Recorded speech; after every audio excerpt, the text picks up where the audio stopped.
সায়ান্নের কথা, আমার জীবন প্রায় শেষ, তাই না? তো সেইখানে এসে তোমাদেরকে যে কথাগুলো আমি জানাতে চেষ্টা করছি, এটা হতাশার কথা না। আমি যে কথাটা তোমাকে বলেছি, আমি যে কথাটা আপনাকে বলেছি, অর্থাৎ আমি আমাকে কল্পনার চোখে এমন এক আমাকে দেখি, সেই আমি এই আমি না।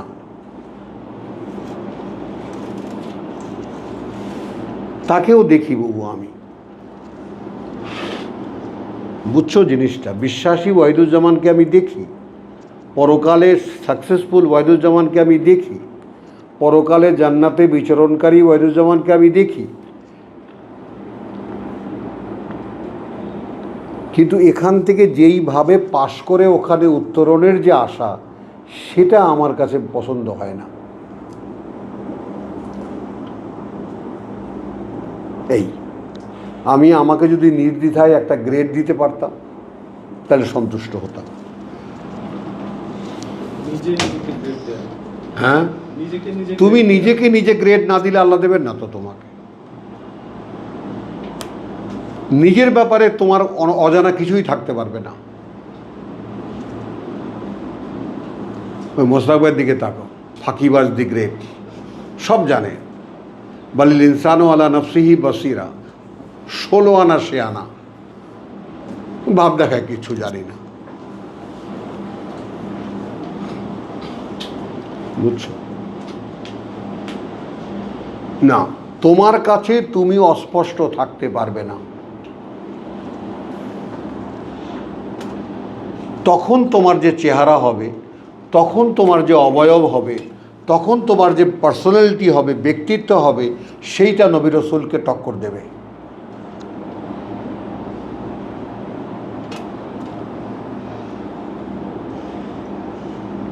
আমরা দেখো সবগুলো মানুষ ভাত খাওয়া মানুষ। হ্যাঁ, আমার একটা জগৎ আছে, আমার যেই জগতে আমি বিচরণ করি, আমার গ্রাম এটা সেটা অমুক তমুক, কথাটা বোঝেন। সেখানে আমি, হ্যাঁ, তারা সম্মান করে, শ্রদ্ধা করে, অমুক করে, সব করে, সব করে, কিন্তু তাদের সম্মান আমাকে, আমার মন ভরায় না।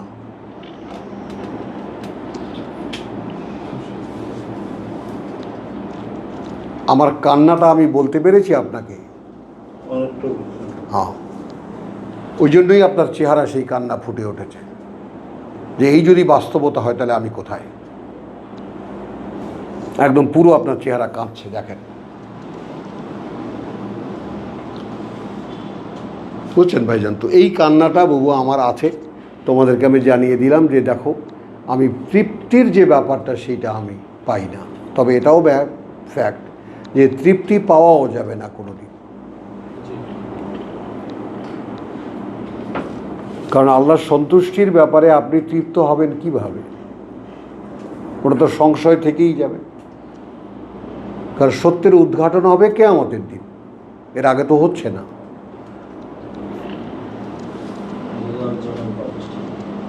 এর আগে তো হচ্ছে না।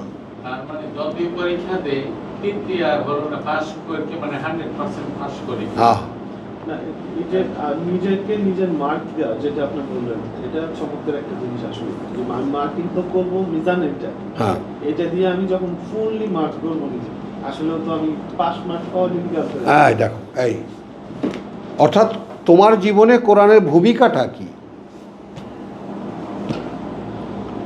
তোমাকে যদি নিরপেক্ষভাবে বসিয়ে দেই, ভাই সামনে কোরআন আছে, আর তুমি একজন স্টুডেন্ট, এখন তুমি বিচার করো কত মার্ক দেবা এই ছাত্রকে, তুমিই দেবা না, হ্যাঁ। মানে আসলে আল্লাহ কি চাচ্ছেন? আল্লাহ তো চাচ্ছেন এই কোরআন দিয়ে তোমাকে বানাতে হবে। কি বলেছি বলো? হ্যাঁ, আর কেউ বানাবে না, তোমাকে বানাতে হবে। তবেই না তিনি দাঁড়িয়ে ফেরেশতাদেরকে আর জিনদেরকে বলবেন, কি বলছিলাম না যে আমি জানি কি তোমরা জানো না, এই দেখো ওই কি জন্য মানুষ বানিয়েছি, সে পারে, আমি যেমন পারি সেও পারে।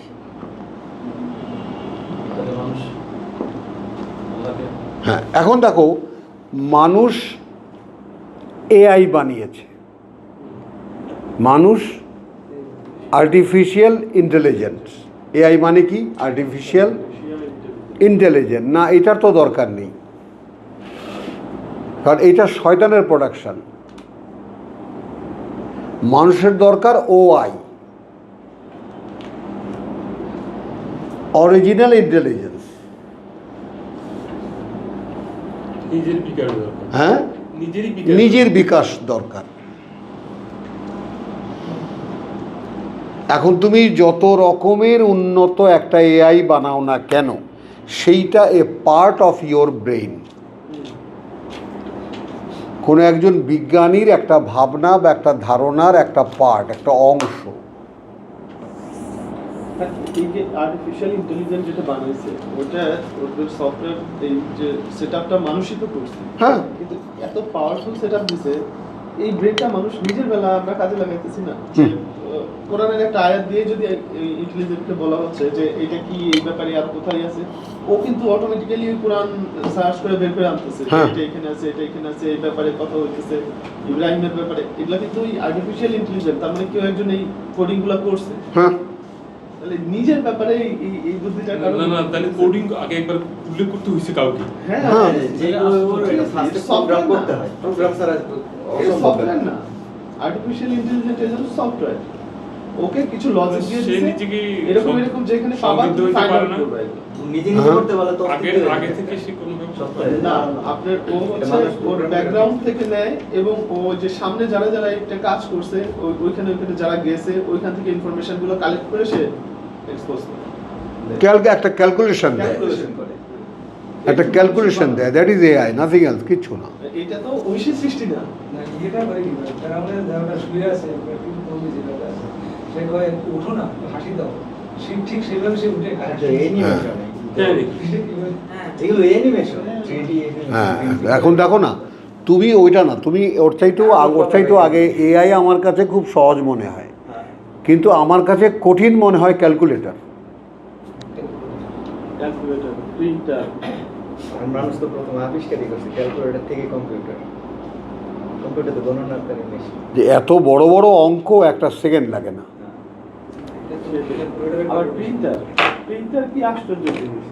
আপনার এইখানে একটা কালার, এইখানে একটা কালার, এখানে লেখা, ও ঠিক সব সেম ভাবে প্রিন্ট করতেছে। হ্যাঁ, আসলে কালি এদিকে যাইতেছে, আসতেছে, প্রিন্ট বেরোতেছে একদম এক্সাক্ট।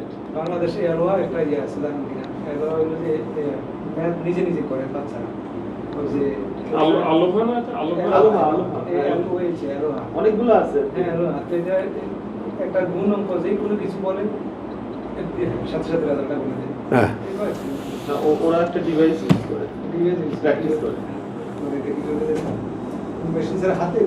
আমি ওই যে চ্যাট জিপিটি কে কিছু প্রশ্ন করছি, আনসার ওনারা যে আনসার দেয় মানুষ জোগাড় করতে পারবে না। সেটাই তো অনেক ডিটেইল, এবং আরো সে যে সকল অনুসন্ধানী কথাবার্তা বলে রাখে একেবারে ডেঞ্জারাস। আমি সেই কয়েকটা দেয় আপনাকে। তারা হয়তো না, এই আর্টিফিশিয়াল ইন্টেলিজেন্স যেটা করে, মানে যত গবেষণা হয়েছে গবেষণাগুলো হয়তো তারা কানেক্ট করে মানবীয় গবেষণাগুলো। হ্যাঁ, এইটা তো একজনের লজিক, এই লজিকটা তো আসলে দেয়া অন্য কেউ হয়তো কোডটা করা হয় কোনো একটা কোডিং সেখানে, কিন্তু মানুষ নিজে থেকে এটা করতে পারবে না, মানুষ কারণ এটা অনেক বড় কাজ হিসেবে বড়, কিন্তু আর একদম তো 2% এটি ইউজ করতে পারে না, ঠিক না? মানুষ কতটুকু ব্রেন ইউজ করছে এটা বানাইতে, মানুষ কতটুকু ব্রেন হ্যাঁ, তো মানুষের ব্রেন তো সুপার পাওয়ার। মানুষের ব্রেন মানুষ নিজেই তো ব্যবহার করতে পারতেছে না, আছে কিন্তু সে এটাকে উদ্ঘাটন করতে পারবে।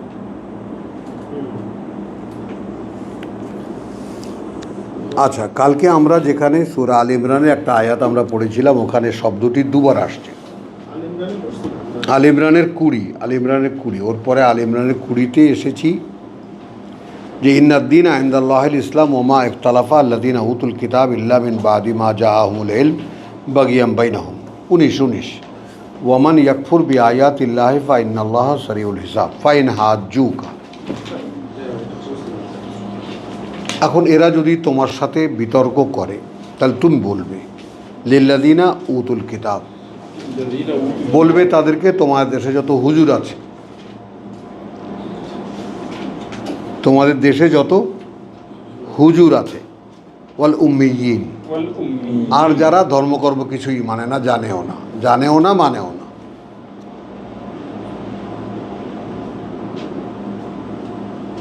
আসলাম তুম,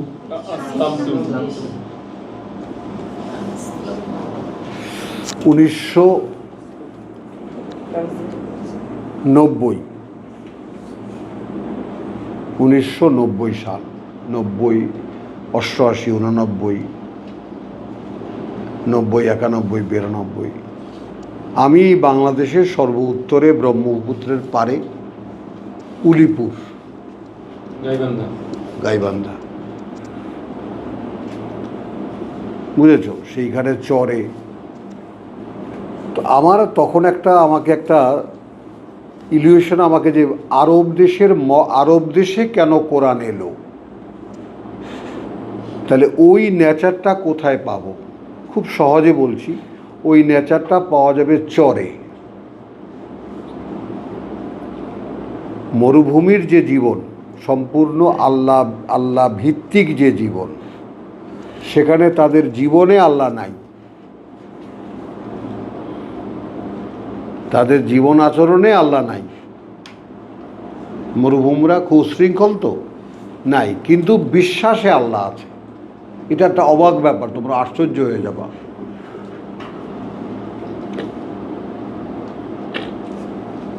যে আশেপাশে কোনো দালান কোঠা, বড় কোনো গাছগাছালি কিচ্ছু নাই। ঝড় আসলে সব কোথার থেকে সমস্ত তাঁবু টাবু উড়িয়ে কোথা থেকে কোথায় নিয়ে যাবে খুঁজেও পাওয়া যাবে না। 3 দিন লাগবে এগুলো খুঁজে আবার একত্রিত করতে। মরুঝড়ে যখন এ সমস্ত আক্রান্ত হয় সমস্ত গোত্রগুলো, হ্যাঁ হ্যাঁ, বুঝছো, ভাই তো আরব দেশে দেখে আসছে, বুঝছো।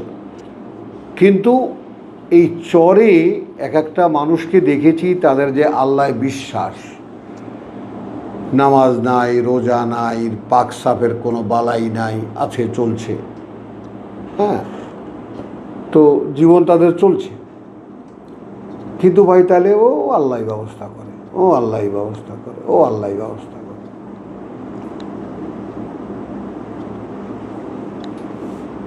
তাহলে ওই সমস্ত মানুষগুলোকে শুধু একটা জীবন আচরণের শিক্ষা দেওয়া কাজ ছিল,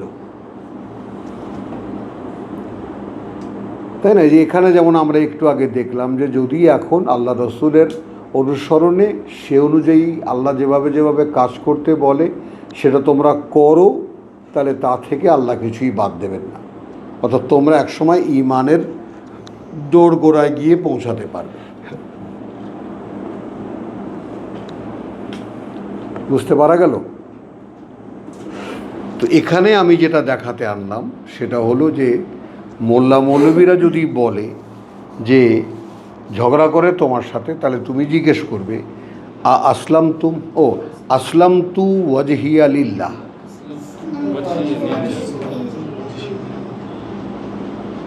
এই কথাটার বাস্তবতা। যেমন এখন আমার পরিচয় যে ভাই আমি শুধু আল্লাহকে মানি। হুজুর আপনি আসছেন, ভাই আমার, বন্ধু আমার, আত্মীয়, আপনি মাদ্রাসায় পড়া, অত বড় আলেম, আসছেন, ভালো কথা, আমার কথাটা একটু খেয়াল করেন, তাহলে আপনি আমার প্রতি কোনো অনুযোগ আপনার থাকবে না। আমি আল্লাহর কিতাব ছাড়া কিচ্ছু বিশ্বাস করি না। এখন কি করবেন? আমাকে বেঈমান বলবেন?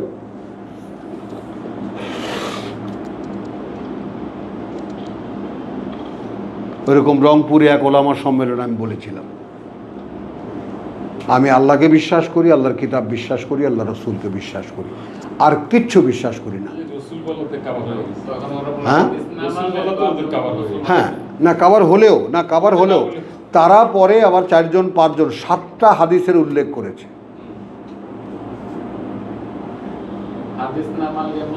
7টা হাদিসে উল্লেখ করেছে, এই তো বিশ্বাসী। কারণ আমি ওহী পাবো কোত্থেকে? আমি তো রসুলের কাছ থেকে ওহী পেয়েছি। আল্লাহর কিতাব আমি পেয়েছি কোত্থেকে? রসুলের কাছ থেকে। তো আল্লাহকে বিশ্বাস করি, আল্লাহর কিতাব বিশ্বাস করি, আল্লাহ রসুলকে বিশ্বাস করি, ব্যাস এই পর্যন্ত আমার বিশ্বাসের দৌড়। আমি আর কিছু বিশ্বাস করি না। আর যা কিছু বানানো এগুলো সব মানুষের বানানো, এগুলো আমি করিও না, বিশ্বাসও করি না, করিও না। হ্যাঁ, এখন কি করবেন? আমাকে অবিশ্বাসী হিসেবে তাড়িয়ে দেবেন? কারণ আপনারা ছোট্ট একটা এক্সাম্পল দিয়েছে, আপনারা জুমার দিনে দুয়ার খুলে ঘরটর মুছে বসে থাকেন বেনামাজিদেরকে রিসিভ করার জন্য।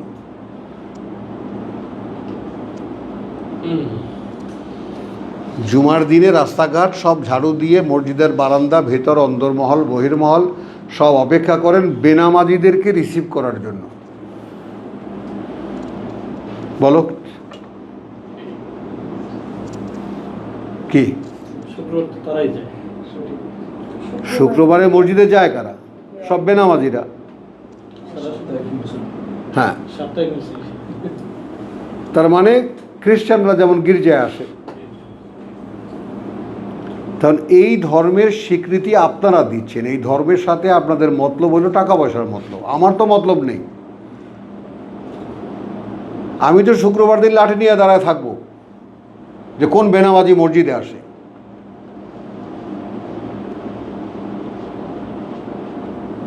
বেটা সারাদিন দেখিনি তোকে, 6 দিন দেখিনি তোকে, আজকে কি চাস এখানে বলো?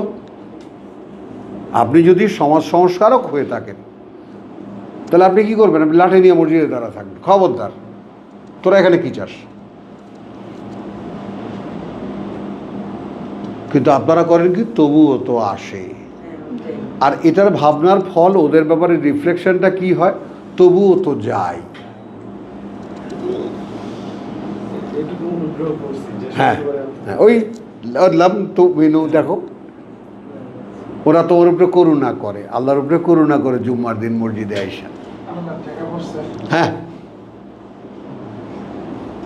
তো তাহলে এখন এখানে আমরা আমাদের কাছে জিজ্ঞেস করব, রাসূলকে আল্লাহ বলছেন যে ওরা যদি ঝগড়া করে তাহলে তোমরা জিজ্ঞেস করবা আসলাম তুম ও আসলাম তু ওয়াজহিয়া লিল্লাহি ওয়া মান ইত্তাবানি ওয়ামান ইত্তাবানি। এখন দেখো, এইখানে তোমাদের আমাদের একটা সমস্যা আছে। এই জায়গাটা আর একটা এর সাথে একটু মিলাও, সূরা ইউসুফ 15 নম্বরের সাথে। 12 হ্যাঁ, ইউসুফের শেষ দেখো 108।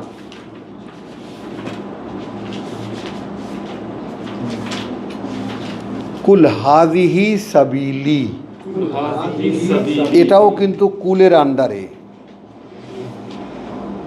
সূরা আল ইমরানের যে 20 নম্বর আয়াত, এটাও কুলের আন্ডারে। অর্থাৎ বলতে বলছেন আল্লাহ, বলো এটাই পথ আমার, আমি ডাকি মানুষকে আল্লাহর দিকে। আদউ ইলাল্লাহ, আমি ডাকি মানুষকে আল্লাহর দিকে, এটাই আমার পথ। হাযিহি সাবিলি, এটাই পথ আমার। আদউ, আমি ডাকি, খেয়াল করো, আমি ডাকি মানুষকে ইলাল্লাহ, আল্লাহর দিকে। ঠিক আছে? আলা বাসিরাতিন আনা ওয়া মান ইত্তাবানি, আমি যেমন বাসিরাতের উপরে, তেমনি যারা আমাকে অনুসরণ করছে তারাও ঠিক একইভাবে। এইখানে কষ্টটা বোঝো।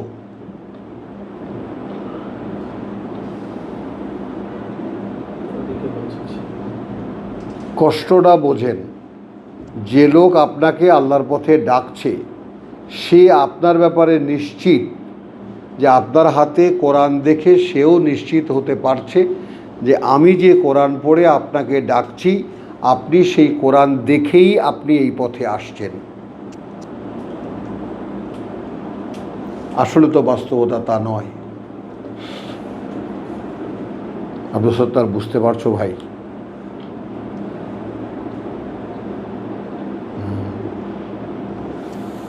বোঝো কষ্টটা কোথায়, সেটা বোঝো।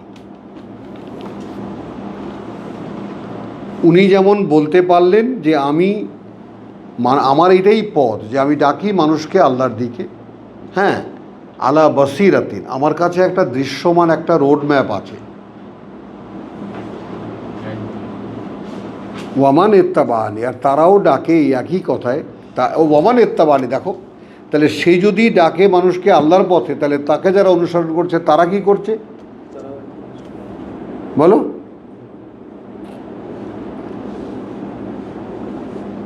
দুদিকেই নিতে পারো। তারা আমাকে অনুসরণ করছে ওই বাসিরাত দেখে দেখি, ওই রোডম্যাপ দেখে দেখি, অথবা তারাও একই কাজ করছে ওই রোডম্যাপ দেখে দেখি। মানে তারাও হ্যাঁ, ওয়া সুবহানাল্লাহ ওয়া মা আনা মিনাল মুশরিকিন। এখন তুমি বুঝছো যে আমার আকুলতাটা কোন জায়গায়। সালাউদ্দিন, বুঝতে পারছো আমার ব্যথাটা কোন জায়গায়? মানে আমার এখন ইচ্ছা এরকম হয় যে আমি ঠিক যেই রকম বুঝি তোমরা প্রত্যেকে সেই রকম কেন বোঝো না?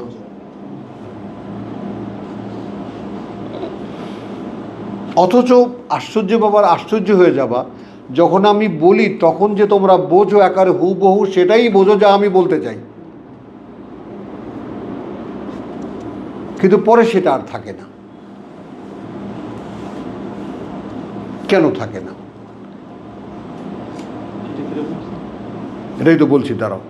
তার মানে তোমরা সেই বসিরাতকে সেইভাবে অনুশীলন করো না। হ্যাঁ, হাক্কা তেলাওয়াতি। আজকে এখানে আমরা আজকে বুধবার দিন কি ক্লাসটা করলাম, কি কি আমরা করেছি, রাত্রেবেলা গভীর অভিনিবেশে সেটা খুলে বসা।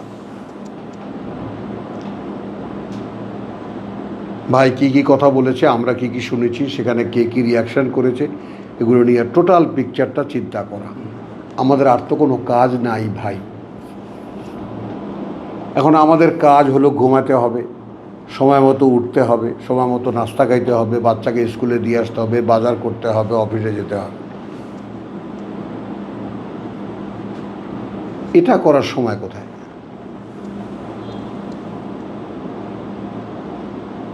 বলো। এখন এইটা যে কেউ খেয়াল করে দেখছো না যে আমাদের এইটা যে 2 নম্বর কাজ হয়ে গেছে। আমরা যতটাই সিরিয়াস হই, এখনও এই কোরআন আমাদের কাছে 2 নম্বর বা 3 নম্বরের কাজ, প্রথম কাজ নয়। যে কারণে এটা বসিরাত হচ্ছে না বাবু, আমাদের হচ্ছে না।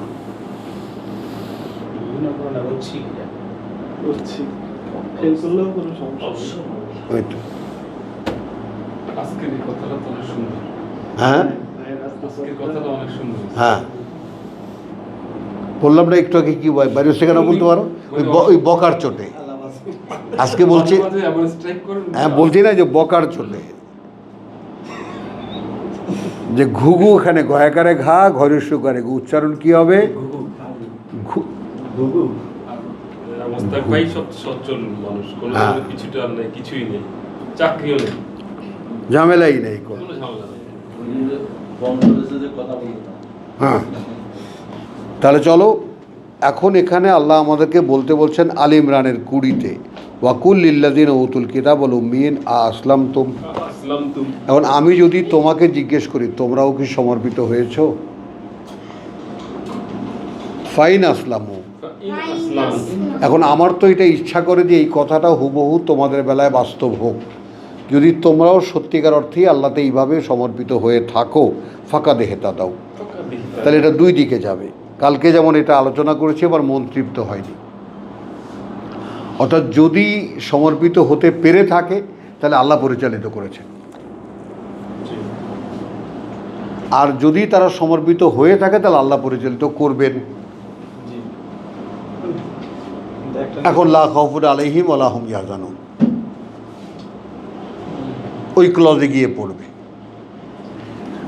ওয়াইন তাওয়াল্লাউ, আর যদি মুখ ফিরিয়ে নেয়, ইন্নামা আলাইকাল বালাগ।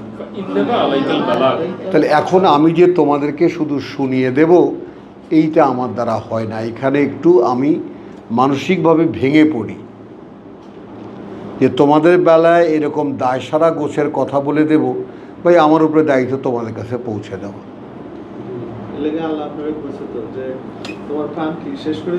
হ্যাঁ, এটাই বুঝছো।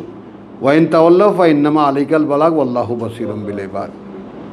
লা খাউফুন আলাইহিম ওয়া লা হুম ইয়াহজানুন, ইয়াহজানুন, এটা তো আল্লাহর ঘোষণা। ঘোষণা। ঠিক আমি পড়লেই যে লা খাউফুন আলাইহিম ওয়া লাহুম ইয়াহজানুন হয়ে যাবে, হ্যাঁ। ব্যাপারটা এমন নয়। না, একটা পর্যায়ে আছে। ব্যাপারটা কেমন? আমি তো পড়ছি, আমি কি আমার এইটা বুঝছি।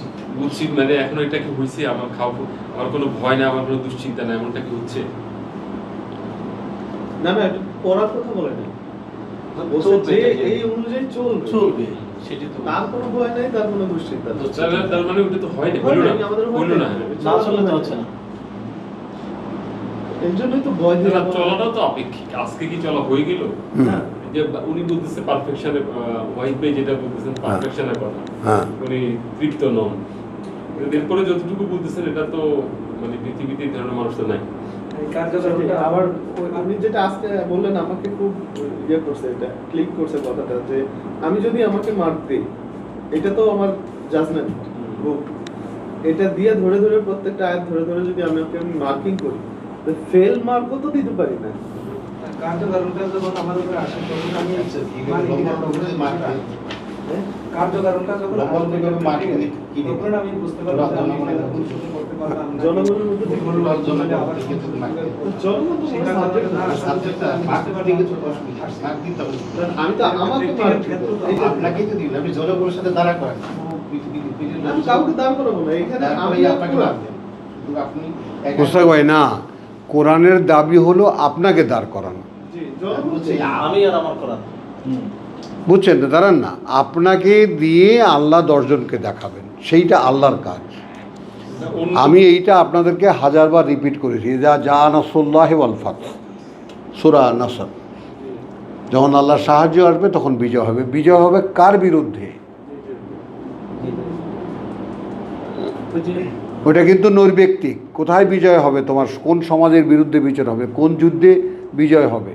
ওই যে সেই বিষটার মতন, হ্যাঁ। যে শক্তি জোগালো, দাঁড়িয়ে গেল তার কাণ্ডের উপরে, হ্যাঁ, কিছুতে নষ্ট করতে পারলো না। বিজয়টা তো ব্যক্তির। বুঝছো কথাটা? তাহলে ইজা যা নাসরুল্লাহ ওয়া রাআইতা আন-নাসা ইয়াদখুলুনা ফি দীনে, অর্থাৎ তোমাকে যদি আমি দৃষ্টান্ত হিসেবে নেই, তখন মানুষের টনক নড়বে, এই মানুষটা কেমনে হলো?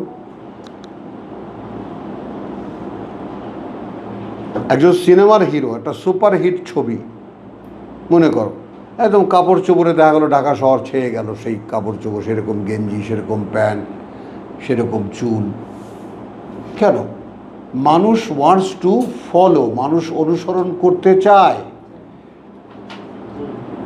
প্রবণতাটা কার দিকে লাগে কিন্তু কাকে অনুসরণ করবে? সেটাই তবে কথাটা খেয়াল করো। যেমন মদ কিছুতেই সুপেয় বানানো যাচ্ছে না, মদারু যারা মদে আসক্ত, তাই না, তাদের তো রাত হলেই পৃথিবী একদিকে, মদ একদিকে, ওটা খেতে হবে, হলো, খেয়ে তারা স্বর্গে চলে যাবে। কিন্তু তারা এখন একজন সাধারণ মানুষকে নিয়ে মদের বোতল খুলে দাও তো বমি করে দেবে সঙ্গে সঙ্গে গন্ধের চোটে। চেষ্টা করা হচ্ছে এটাকে সুপেয় বানাবার জন্য, সুপেয় হবে না। তো ঠিক সেই রকম যেমন ধর্ম মানুষের কাছে প্রিয় করতে চেষ্টা করা হচ্ছে, ধর্ম কিন্তু মানুষ অন্তর দিয়ে মানে না, বাধ্য হয়ে মানে, লোক দেখানোর জন্য। লোক দেখানোর জন্য। ধর্মে মানুষের সামান্য আসে, অল্প সংখ্যক আসে। সামান্য, খুব অল্প সংখ্যক, এবং তারও ব্যাকগ্রাউন্ড হলো ইয়েতিমখানার থেকে আসে, অমুকখানার থেকে আসে, তমুকখানার থেকে আসে। কথা বুঝছো? বেশ বিভিন্ন মানে ধর্মীয় লোকদের মেইন সাপ্লাইটাই ইয়েতিমখানা থেকে। আর 95% মানুষ এটাকে সমর্থন করে জানায়। হ্যাঁ, তাদের যত শয়তানি আছে, শয়তানিগুলোকে জায়েজ করে। হ্যাঁ। সাংবাদিক ইলিয়াস আজকে দেখলাম যে একটা আসছে, ভিডিও আসছে, 2 জন হুজুরের সাথে বসছে, 3 জন হুজুর ছিল। তো সে বলতেছে যে আপনাদেরকে কেন মানুষ আপনাদের আন্ডারে কেন যাবে মানুষ? আওয়ামী লীগ, বিএনপি ওদের আন্ডারে গেছে, ঠিক আছে, ওরা এই কাজ করছে, সেই কাজ করছে, আপনাদের কি যোগ্যতা আছে? আপনাদের তো যোগ্যতা খালি মিলাদ পড়ানো, নামাজ পড়ানো, আপনারা কোরআনের মানেও জানেন না, তো আপনাদের কেন মানুষ মেনে নেবে? আপনাদের আন্ডারে কেন যাবে মানুষ? একটা যুক্তি দেখান, একটা কথা বলেন যে এই কারণে যাবে। কি অপমাস করানোর মানেও জানে না। হ্যাঁ, মিলাদ পড়ানোর জন্য বা আপনাদের করতে ওইটুকুই ক্ষমতা মিলাদ পড়ানো, নামাজ পড়ানো। না, তো যে কথা, হ্যাঁ যে কথাটা বলছিলাম সে কথা হলো যে তো মদ যেমন করে বা সুপেয় বানানো যায়নি, তেমনিও ধর্মীয় আবিষ্কৃত যে লেবাসটা সেইটা সাধারণের প্রিয় করা যায়নি। এটা মিলাতে পারো? মাথা খারাপ, মানুষ এটা নিবে, দেখলে তো ভয় লাগে। যদি বুঝতে পারো, এটা আমার জীবনও নিবে না। এইখানে আল্লাহর কারিশমা।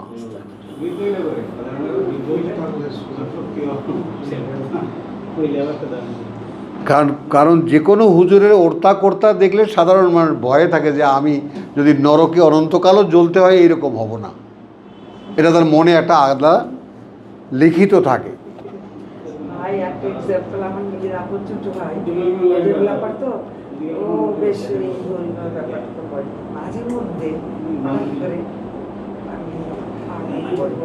আসলে পাগড়ি পরে ঠিকই ক্ষণিকের জন্য, তাড়াতাড়ি আবার খুলে ফেলে, মানে পারি না ওটা নিয়ে থাকতে। চলো, যে আপনার সাবারানের ওখানে যেটা দেখা যাচ্ছে, হ্যাঁ ইবলিশ মানে সত্য পাচ্ছে তার ধারণাটা, তাই না? কিন্তু মনে হচ্ছে কেউ নাই, কিন্তু আয়াতে দেখা যাচ্ছে আছে আবার আছে। এখন আমাদের স্ট্যাটাসটা কি, যেমন আপনার স্ট্যাটাসটা কি, এটা আপনি নির্ধারণ করতেছেন, সেটা ঠিক আছে, আমরাও কিছু দেখতেছি, কিন্তু এইটা হয়তো পরবর্তীতে কোনো কিতাব আসলে হয়তো মেনশন থাকবে যে এই ধরনের লোকদেরকে পাওয়া গিয়েছিল, এদের স্ট্যাটাস ছিল এই, সেটা তুলে চলে আসতো। হ্যাঁ সেটা আসার কথা হিসাব মতে। যেহেতু কিতাব আসবে না, তাহলে আমরা হয়তো, আমি একটাই উদাহরণ এখানে দেব। কোরআনে একটা জীবন্ত উদাহরণ আছে। মানে আমাদের যে পথটা, সেই পথটাকে তুমি যদি জীবন্ত করতে চাও, আমাদের সাধনাকে, আমাদের জীবনকে তুমি যদি দাঁড় করাতে চাও, তাহলে আল্লাহর জন্য কোনো কাজ আল্লাহ ব্যর্থ। একটু আগে কি দেখলাম, সামান্য একটু কাজ, একটু পিপাসায় কষ্ট করেছো আল্লাহর পথে, সেটারও একটা বিনিময় আছে। আলহামদুলিল্লাহ, এরা সাগীর, মানে প্রত্যেকটা কাবির দাতা যিনি তিনি দুয়ার খুলে বসে আছেন, তার জন্য করা কোনো একটা অনুপরিমাণ কাজও তিনি ফিরিয়ে দেবেন তোমাকে, মূল্য দেবেন তোমাকে। তাহলে আমাদের সামনে একটা, আজকে ১৫০০ বছর পরে, ১৫০০ বছর আগে আমাদের রসুল, তার কাছে যে কিতাব এসেছে, তারও ১৫০০ বছর আগে মূসার কাছে এসেছে যে কিতাব, সেই মূসা যেই ফেরাউনকে ফেস করেছে, দুই ফেরাউনকে, পিতা এবং পুত্র, খেয়াল করবো আব্দুল সত্তার, সেই সময় মূসার দরবারে একজন লোক ছিল যে তার বিশ্বাসকে গোপন রেখেছিল। ওই তো, সরি, ফেরাউনের দরবার। এবং ফেরাউনি জাতির, অর্থাৎ সে কিবতি, সে বনি ইসরায়েল না,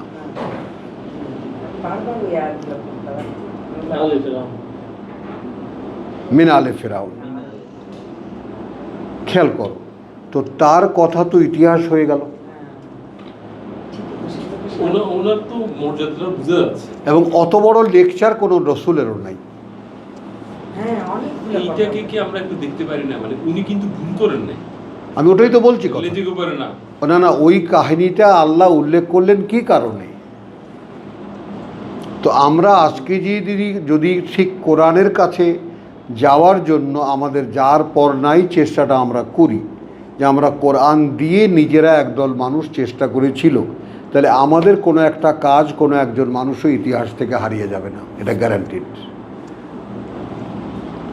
উনি চরিত্র হিসেবে যেভাবে দেখা যাচ্ছে, উনি কিন্তু নিরাপদ জোনে, এবং ওনার যে কাজ ফেরাউনের বিপরীতে পুরোপুরি একজন নবীর মতোই কিন্তু। হ্যাঁ, তারপরে যখন উনি বললেন ইন্নী উফাউযিদু নাফসি ইলাল্লাহ, আমার ব্যাপারটা আল্লাহর ব্যাপারে ছেড়ে দাও, আমাকে নিয়ে তোমরা চিন্তা করো না, আমি আমাকে আল্লাহর উপরে ছেড়ে দিয়েছি।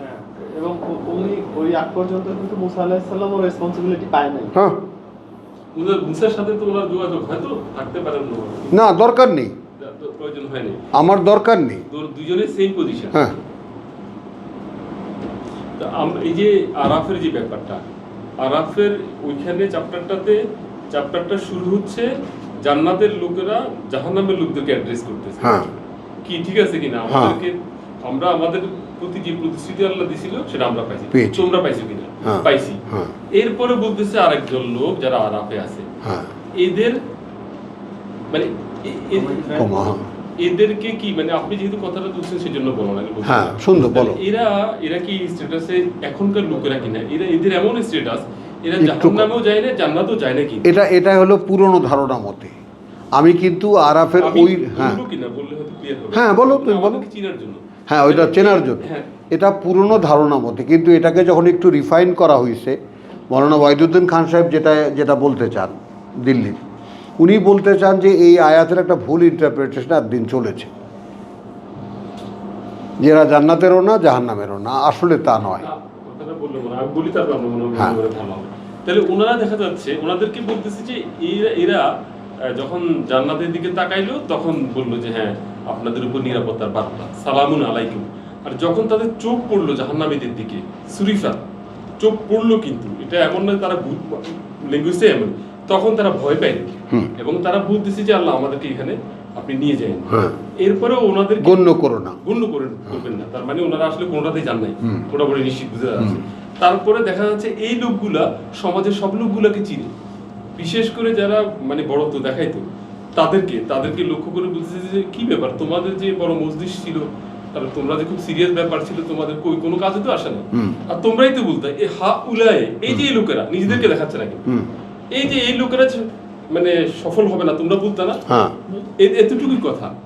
তাহলে দেখা যাচ্ছে যে আরেকটা দল আছে, তাদের স্ট্যাটাসটা কিন্তু অনেক বড় দেখা যাচ্ছে, জান্নাতে যায় নাই বটে, কিন্তু তাদেরকে শনাক্ত করার ক্ষমতা দেওয়া হয়েছে, প্রত্যেককে তারা শনাক্ত করলো। তো আপনি যে বলতেছেন এটাই জন্য বললাম যে আপনি বলতেছেন যে আপনার অবস্থাটা আপনি মানে তুলনা করে দেখেন, তো রাসূলদের যে স্ট্যাটাস, আসলে স্ট্যাটাস গুলোর খুব ফাইন অবস্থা বর্ণনা করা হয়েছে, র অবস্থা নাকি বহু রাসূলের বহু র অবস্থা থাকতে পারে, হয়তো সেগুলো আল্লাহ উল্লেখের প্রয়োজন মনে করেন নাই, যখনই তিনি স্ট্যান্ডার্ডে উঠছেন সেগুলো এখানে উল্লেখ আছে। হ্যাঁ, আর ওখানে একটু তুমি আরাফের ব্যাপারটা একটু আজকে আমার চিন্তার সাথে একটু শব্দ ব্যবহার হয়েছে স্যার, বলো। রিজালুন বলা হয়েছে তাদেরকে, হ্যাঁ তাদেরকে রিজালুন বলা হয়েছে, ব্যক্তিত্ব, পার্সোনালিটি, Personality। এটা এক। আর দ্বিতীয় কথা হলো যে তারা এখনো জান্নাতে যায়নি, কারা? যারা অপেক্ষায় আছে। তাদেরকেও জান্নাতে ঢুকাইছে না, সেখানে ঢুকাই দিয়েছে। হ্যাঁ, না তারা জান্নাতে যায়নি, মানে তারা অপেক্ষায় আছে। আর ওই যে আলাল আরাফ, রিজালুন, ওরা হলো যে আমি যেভাবে মেলাতে চাই, ওরা হলো যে এই কালে যারা আল্লাহর কিতাবকে উচ্চকিত করেছে। তাহলে এটা সাধারণ জান্নাতের মতো তো মনে হচ্ছে না, না যদি ওনারা ওখানে মানে ওয়াহিদুদ্দিন খান সাহেব মিলিয়েছেন যে 1000 বছর যাবৎ যেই হাদিসের কোনো রহস্য পাওয়া যায়নি, ইখওয়ানুর রাসূল কারা, রাসূলের ভাই কারা, একটু মনোযোগ দাও, তো আবার বলছি আমরা, রাসূলের ভাই কারা? তো সাহাবারা বলেছে ইয়া রাসূলুল্লাহ আমরা আপনার ভাই না। বলছে না, তোমরা ভাই না, তোমরা আমার সহচর, তোমরা আমার সঙ্গী, ভাই না। ভাইরা আসবে যখন কিছু থাকবে না, তখন।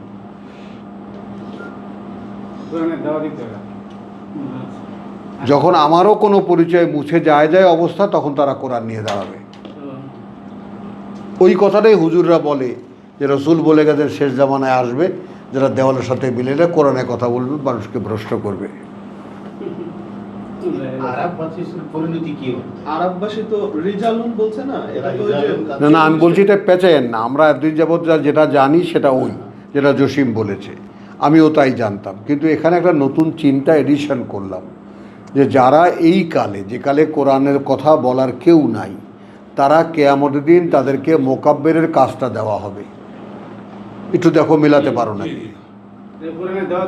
যেমন আমরা মাহফিলের দিক দেখেছি, বড় বড় দেশে বড় বড় জামাত ওই যে মোকাব্বের দ্বারায় আল্লাহু আকবার আল্লাহু আকবার না, যে সাপোর্টিং লাইন দেয়।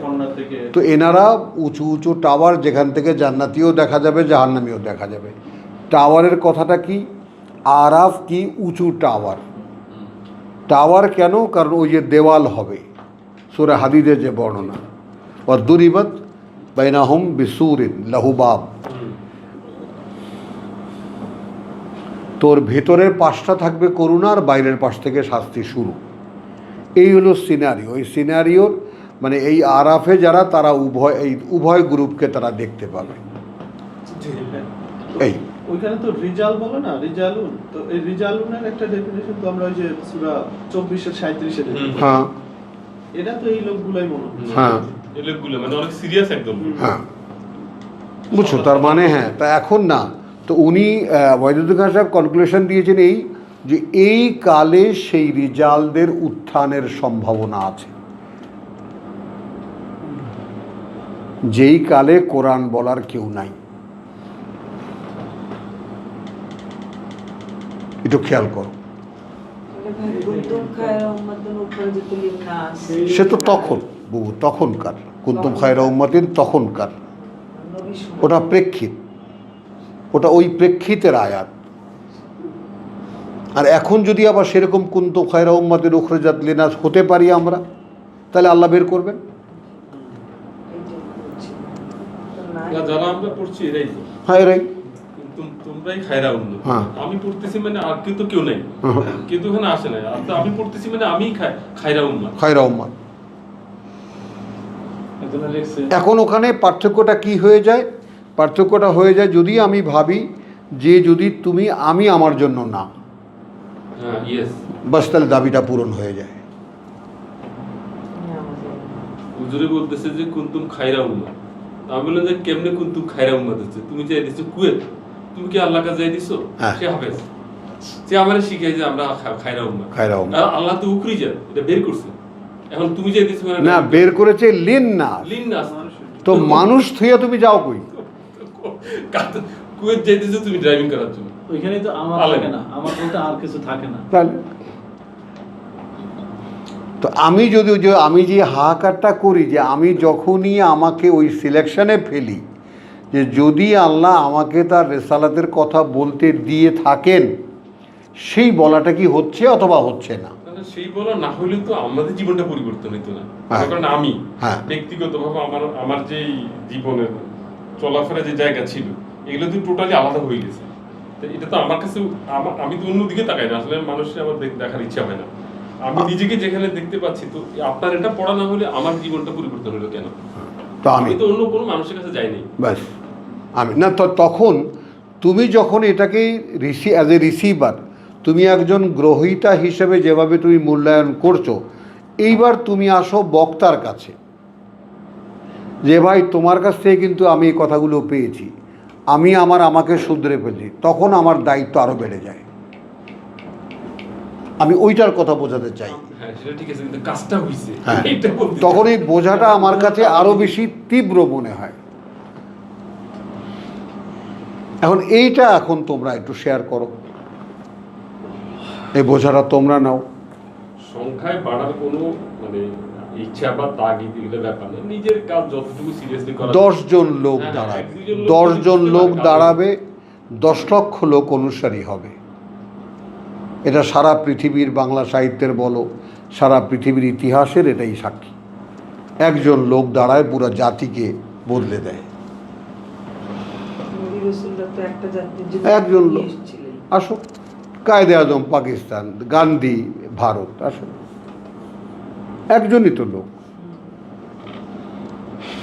বঙ্গবন্ধু বাংলাদেশ বঙ্গবন্ধু বাংলাদেশ মুজিবুর রহমান এই বার্তা পাগল সব চলো আস্তে চলো, 7:30 কোটি নারী আমাদের ঘরে সব কিছু। আচ্ছা এবার আমরা একটা দুরূহ সাবজেক্টের সামনে আসি। সূরা মায়েদার আয়াত 44। এই জায়গাটা প্রচলিত তর্জমা একরকম, আমরা এটাকে নিতে চাই আর এক জায়গায়। ইন্না আনজালনা আত-তাওরাত। এই এটা 850 নাকি চলছে? তো চলছেই, কাটছি আবার 44 মিনিট হয়ে গেছে। তাই আমার কাছে কতক্ষণ হয়েছে আবার? 44 এটা কাটো।